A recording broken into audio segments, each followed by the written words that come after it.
बड़ी खबर आ रही है इस वक्त की। राजधानी जयपुर बम ब्लास्ट से जुड़ा हुआ मामला, जयपुर बम ब्लास्ट मामले को लेकर अहम बैठक हो रही है। बीजेपी के पूर्व अध्यक्ष अरुण चतुर्वेदी की अध्यक्षता में ये अहम बैठक हो रही है। आपको बता दें कि सरकार की ओर से सुप्रीम कोर्ट में अब तक अपील दायर नहीं किए जाने को लेकर ये अहम चर्चा की जा रही है, जिसके अंदर अरुण चतुर्वेदी मौजूद है। उनकी अध्यक्षता में अहम बैठक हो रही है। बीजेपी इस मामले को लेकर बना रही विरोध की रणनीति।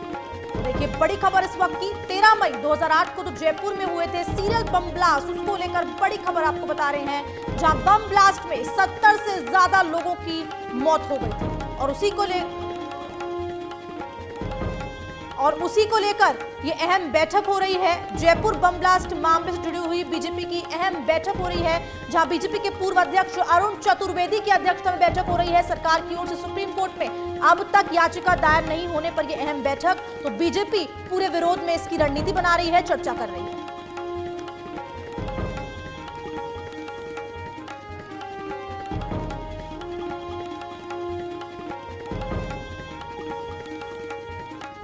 और इसी खबर पर हमारे साथ लाइव जुड़ चुके हैं सचिन शर्मा, हमारे संवाददाता।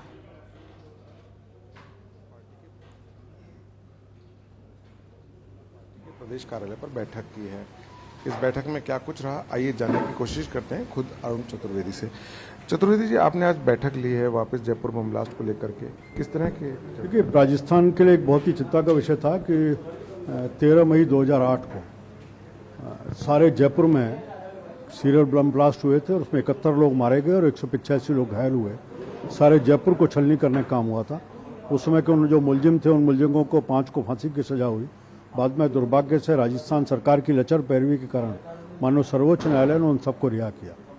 आज 15 साल पूरे हो गए। एक तरफ तो 15 साल बाद उन सबको श्रद्धांजलि, और जो घायल हैं उन सबको अपनी तरफ से हम यहाँ संवेदना उनको करने का काम करेंगे। वहीं दूसरी तरफ राजस्थान सरकार की जो इसके विषय को, पूरे विषय को लेकर के जो लचर व्यवस्था थी, इसके ऊपर आक्रोश व्यक्त करने का भारतीय जनता पार्टी ने तय किया और आंदोलन के अलग अलग चरण इस मनाते से तय करने का काम किया। जो 13 तारीख को, चाहे उसमें सोशल मीडिया का होगा, ट्विटर के ऊपर होगा, इन सबको कामों करेंगे। और 13 तारीख को किसी बड़े रूप में इसको सरकार के खिलाफ जन आक्रोश व्यक्त करने का काम पार्टी करेगी।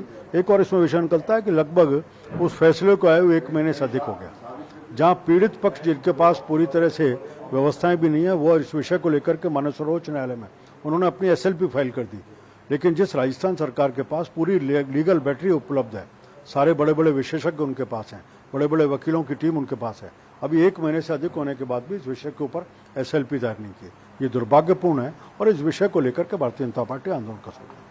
आप लोगों ने कैंडल मार्च भी किया था, उसके बावजूद सरकार की कान पर जिस तरह से जू नहीं रहेंगी, आप कह रहे हैं, किस तरह से और इसको और उग्र करेंगे ताकि सरकार जो है जल्द से जल्द इस मामले में एक्शन? देखिए, हमें राजस्थान सरकार और कांग्रेस पार्टी दोनों के चरित्र को देश जानता है। राजस्थान भी इसको देख रहा है पुस्तक से। अगर राजस्थान सरकार ईमानदार होती तो शायद आज माननीय सर्वोच्च न्यायालय में ढंग से पक्ष को रखा जाता तो फैसला कुछ और हो सकता था। लेकिन लचर पैरवी करना आया और अब तो सीधा सीधा दिखता है कि 1 महीने का अधिक समय होने के बाद भी SLP को राजस्थान सरकार ने अभी तक पेश नहीं किया।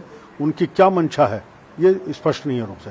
इसलिए हम निश्चित रूप से कोई आंदोलन का स्वरूप तय करके इस सरकार के खिलाफ जनता के आक्रोश को व्यक्त करने का काम भारतीय जनता पार्टी करेगी। कांग्रेस पर लगातार आपने कहा है कि तुष्टीकरण की जो है वो नीति अपनाती है, और जिस तरह से अभी कर्नाटक के चुनावों में भी लगातार ये देखने में आ रहा है कि हिंदुत्व पर हमला हो रहा है, चाहे बीजेपी हो, चाहे बजरंग दल हो, चाहे विश्व हिंदू परिषद, लगातार वो मुखर हो रहे हैं और अपनी बात को कह रहे हैं।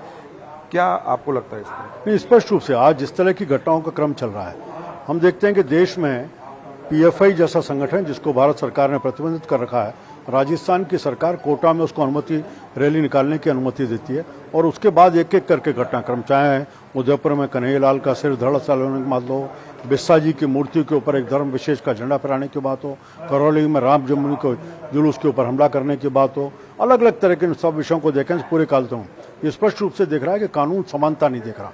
जो लोग लगातार अपराध कर रहे हैं उनको कहीं ना कहीं उनको नजरअंदाज करने का काम हो रहा है। दूसरी तरह राष्ट्रवादी विषय को लेकर के जो लोग चलते हैं, आज हालत ये है कि जो आज DJ के ऊपर प्रतिबंध लग रहा है, कि आज हिंदू समाज रामनवमी का जुलूस निकलेगा, DJ प्रतिबंध होगा, बाकी सबको छूट मिलने का काम होगी। ये राजस्थान सरकार की नीति कारण है और इसमें भी मेरा स्पष्ट रूप से मानना है, इस फैसले में भी कहीं ना कहीं ये पक्ष सरकार के साथ में है, तो उसको ध्यान में रखते हुए सरकार इस सब विषय के ऊपर ढिलाई करने का काम करे। तो ये थे मेरे साथ में अरुण चतुर्वेदी, जो कि बता रहे थे कि किस तरह से जो भारतीय जनता पार्टी है वो जयपुर बम ब्लास्ट के मामले को और अधिक मुखर तरीके से उठाएगी, ताकि कोशिश ये हो कि राज्य सरकार इस मामले में जल्द से जल्द एक्शन ले और कोर्ट में